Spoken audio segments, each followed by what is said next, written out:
Hey,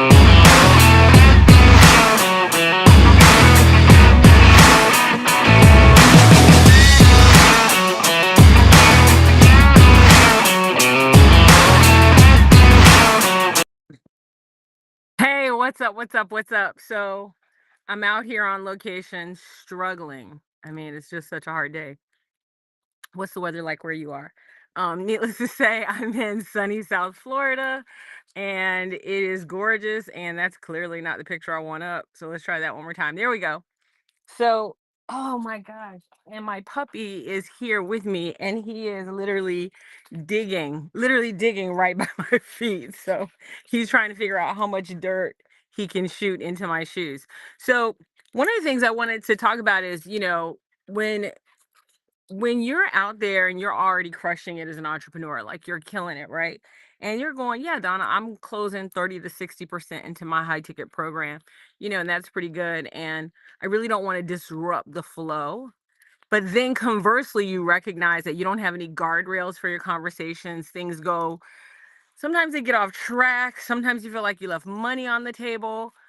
Sometimes clients are saying no a little too fast, which means that you're definitely leaving money on the table. There's a lot that's happening. There's a lot that's going on. So, how do you, and then sometimes you're on this thing where you have to break patterns in the conversation. And so you'll get a client that'll say things like, well, I'm interested, but now's not a good time, or I have other things going on that you could help them with.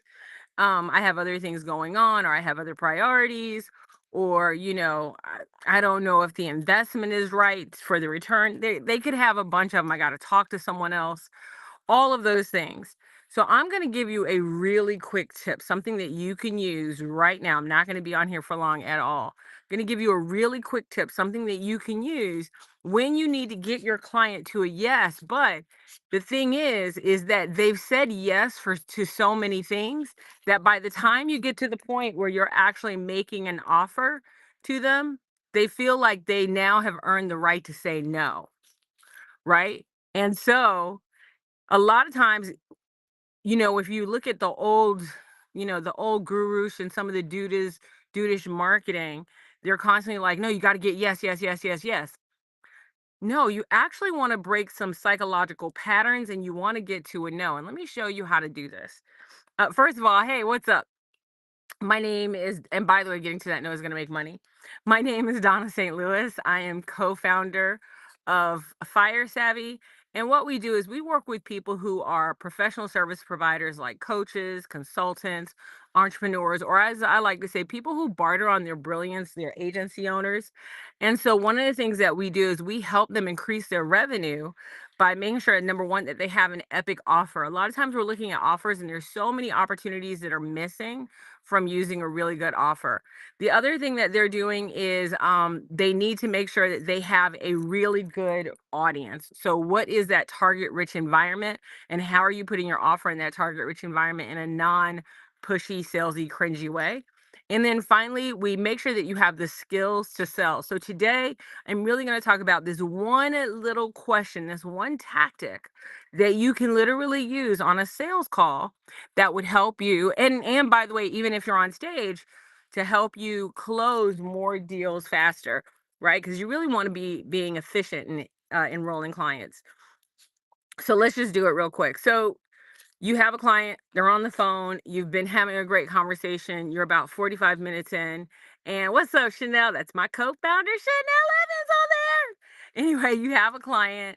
um they've been in, what's up, Facebook user sending me the wave. And they're really interested. Well, they're interested, but you know what I mean? So they're not quite over that hurdle. They're literally like sitting there on the fence, right? They're fence riding. They got the splinters in the butt. They have not quite made the decision. And you don't want to be pushy, because being pushy is just really cringy. So you're trying to find a way to, number one, get them over the hump, but number two, not be pushy. You've already asked them a lot of things and they've given you a lot of yeses, but now they're at that point of hesitation. And especially when you're talking about higher ticket offers, this happens quite a bit. So, how do we get them over there? So, After you have done everything, then how you doing, Cynthia? Then what you want to do is you want to ask a different type of question. Okay? So you've put everything out there and still they're at the point of not quite going. Okay. Generally, this means, by the way, that you haven't been following the fire savvy sales method. That's why you're dealing with this. Number one. Number two, you probably made an offer, but it wasn't a pre-qualified or pre-approved offer. So now they have objections. And so now you have finally gotten over those objections, but they're still not moving. This is what I want you to ask the client. Whatever it is that they're working on, that they're saying, especially if they tell you that they have other things that are a priority, you could literally say, because I've heard this one, you know, you could say, would you be would you be sorry, my dog's running. Hey, come here. Yeah, yeah, yeah. Thank you. Right. You actually want to ask them if they would take offense to you all working together on that product, on that project, or on that other thing, right? So you could say, or you could say, how could, would you take offense to me, or would you be, I'm sorry, not offense, opposed. Would you be opposed to me working with you in moving that forward? Would you be opposed to me helping you with XYZ? Would you be opposed to, right? So we'll have a lot of clients that'll say, well, we're really busy right now, so we can't do this at this point, which never makes sense because when you're not busy, you're not making money. So I say, well, would you be opposed to taking an additional 2 or 3 hours a week to multiply your revenue?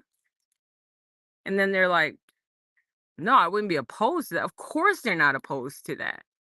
So you want to use the opposition word, not offense. I don't know why I said offense. You want to use opposition. What is the opposition that you could use? Would you be opposed to working 3 additional hours a week in order to double or triple your revenue? Would you be opposed to whatever the results are that you're going to offer? Right. And whatever the time or effort commitment that's required. Oh, he's here. Whatever the time or effort commitment that's required, you want to make sure that you ask, would you be opposed to blah, blah, blah, blah, blah. Now, here's the thing. This is usually a last ditch effort. This is a person that you want to work with. And you're like, listen, you don't do this for everyone. And you don't do this all the time. It is literally like the last thing. They've already said no, right? They've already made it clear that they're not going to go forward because they got other things to work on. So then you can go, especially if someone tells me, when people tell me they're busy, I know that's BS. They haven't prioritized making money. So now I'm going to literally ask them, well, would you be opposed to spending 3 hours to tripling your revenue starting in the next month? Would you be opposed to working 3 hours a week to do that? Because then they're like, well, maybe not, right? Would you be opposed to getting 3 to 5 hours of coaching a month to triple your revenue, double your revenue, to getting your messaging on point, to having a better offer that closes, to closing more efficiently? Would you be opposed to that? Of course not. Right?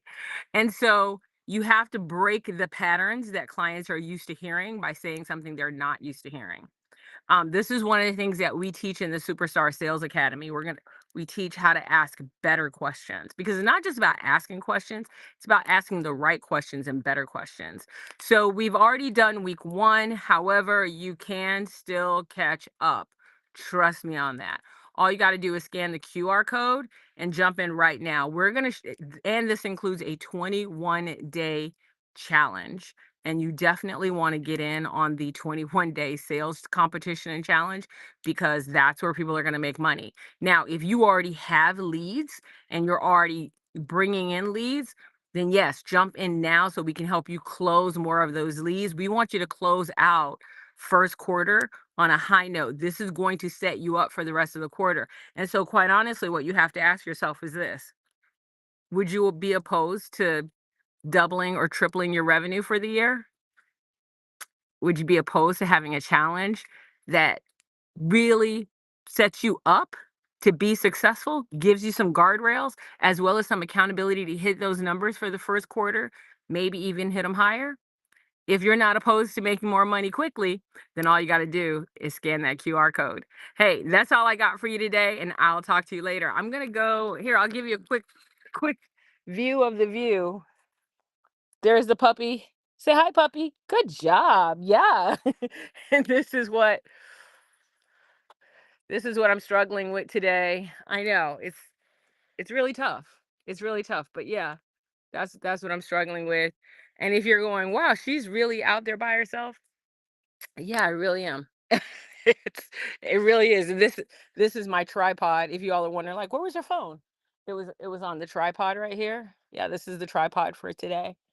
Yeah, and then I'll use this tripod on a different day. And last time I was out, I think I was using that tripod. So yeah, multitude of tripods out here.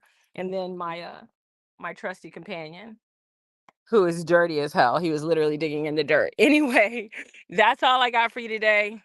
Again, if you're not opposed to going ahead and crushing your numbers for this first quarter, having accountability, a streamlined way to make sure that you're selling better, really selling better, and having more effortless conversations, something with some guardrails, making sure you're not talking to those tire kickers. If you're not opposed to making more money, then go ahead and jump in. Just scan the QR code. Talk to you later. Oh, and by the way, we do have financing. Talk to you later. Bye.